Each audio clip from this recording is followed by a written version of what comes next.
Ilalagay ko ng cooking oil. Iprito ko muna itong tokwa.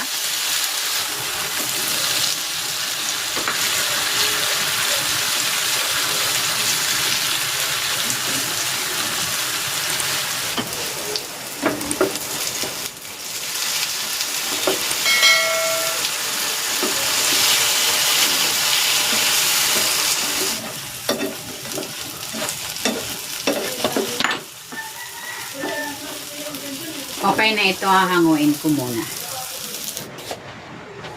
Magigisa na ako ng bawang.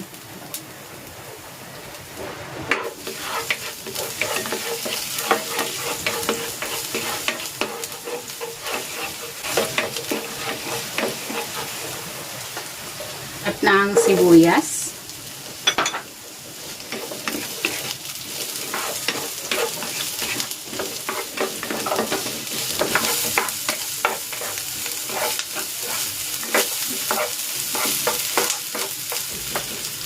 Ilalagay ko na dito itong tokwa.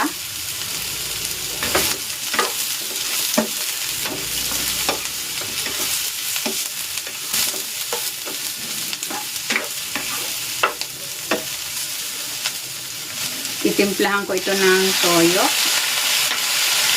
suka, oyster sauce.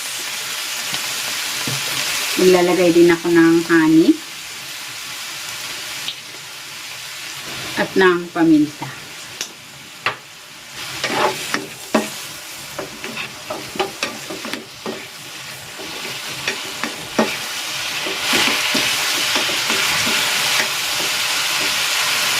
Maglalagay din ako ng cornstarch na pinunaw sa tubig.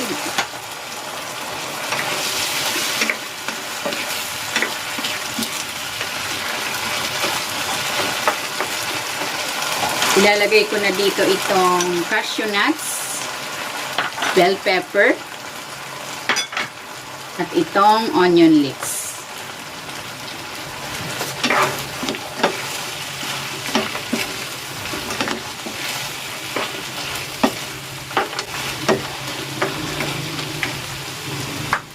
Maglalagay din ako ng sesame oil.